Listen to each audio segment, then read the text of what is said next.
আপনিও কি কোনো কিছু তোয়াক্কা না করে বেডরুমের এক কোণে ঠাকুর রেখে পুজো করছেন? জানেন কি ভুল করছেন? এতে একেবারে হেতে বিপরীত হতে পারে।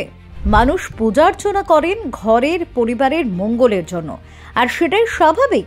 কিন্তু তা করতে গিয়ে মঙ্গল তো হলোই না, উল্টে অমঙ্গল ঘটলো। এ তো একেবারেই কাম্য নয়। তাই অমঙ্গলের আশঙ্কাটা আগে বন্ধ করতে হবে। জানতে হবে কিসে কিসে মঙ্গল বা কিসে কিসে অমঙ্গল হয়। প্রিয় দর্শক, দেবলোকের পথের আজকের পর্বে এমন একটা বিষয় নিয়ে আলোচনা করতে চলেছি যা সত্যি আমাদের সবার জানা দরকার। প্রথমত, বাড়ির বা ফ্ল্যাটের ঠিক ঘরটিতে বা ঘরের ঠিক স্থানটিতে যথাযথভাবে ঠাকুর দেবতার ছবি বা মূর্তি রাখা এবং তাদের পুজো করা উচিত। বাড়ির ঠিক কোথায় বসে পুজোর কাজ করা উচিত আপনার? বাস্তুশাস্ত্র অনুসারে পুজোর জন্য সবচেয়ে উপযোগী জায়গা হলো বাড়ির উত্তর পূর্ব কোণ। এই কোণটিকে পুজোর স্থান হিসেবে নির্বাচন করলে সংসারে সুখ শান্তি আসে, মনও ভালো থাকে। কিন্তু ঘটনাচক্রে কোণটি যদি হয় আপনার বেডরুম, তাহলে কিন্তু জায়গা বদল করতেই হবে।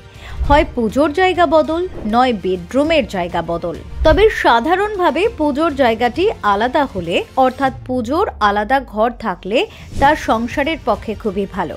একান্ত তা যদি করা সম্ভব নাও হয়, তাহলে অন্তত বেডরুমে যেন নিত্যদিনের পুজোর ব্যবস্থা কখনোই করবেন না। এতে মঙ্গলের চেয়ে অমঙ্গলের আশঙ্কা বেশি। প্রসঙ্গত উল্লেখ্য, বাস্তুশাস্ত্র হলো একটি প্রাচীন ভারতীয় স্থাপত্য বিজ্ঞান যা প্রকৃতির সাথে মানুষের নির্মাণের সম্পর্ককে সমন্বিত করে। এর মূল উদ্দেশ্য হল বাস্তুতন্ত্রের নীতিগুলি অনুসরণ করে এমন একটি স্থান তৈরি করা যা বাসিন্দাদের জন্য স্বাস্থ্যকর, সুখী এবং সমৃদ্ধশালী জীবন নিশ্চিত করে। বাস্তুশাস্ত্রের নীতিগুলি বিভিন্ন দিক থেকে গৃহ নির্মাণ, নগর পরিকল্পনা এবং অন্যান্য স্থাপত্য কার্যক্রমে প্রয়োগ করা হয়। ভারতীয় উপমহাদেশে বাস্তুশাস্ত্রের উৎপত্তি প্রায় 5000 বছর আগে, যখন এটি মূলত মন্দির নির্মাণে ব্যবহৃত হতো। সময়ের সাথে সাথে এটি বিস্তার লাভ করেছে এবং আধুনিক স্থাপত্যেও এর প্রভাব রয়েছে। বাস্তুশাস্ত্রের ভিত্তি হলো বৈদিক সাহিত্য, বিশেষ করে স্থাপত্য উপবেদ, যা স্থাপত্যবিদ্যা ও নগর পরিকল্পনার মৌলিক নীতিগুলি নির্ধারণ করে। সনাতন ধর্মে বাস্তুশাস্ত্রে বিশেষ গুরুত্ব রয়েছে। ঠিকমতো রাখা ঘরের বস্তু যেমন অশেষ সুখ সমৃদ্ধি বয়ে আনতে পারে, তেমনি ভুলভাবে রাখা জিনিস জীবনের সাংঘাতিক বিপর্যয় নামিয়ে আনতে পারে। বাস্তুশাস্ত্রে বাস্তু দেবতা বা বাস্তু পুরুষের ধারণা গুরুত্বপূর্ণ। মৎস্য পুরাণ অনুসারে বাস্তু দেবতার আবির্ভাব পৃথিবীর সৃষ্টির সময় ঘটে এবং তিনি পৃথিবীকে ধারণ করেন।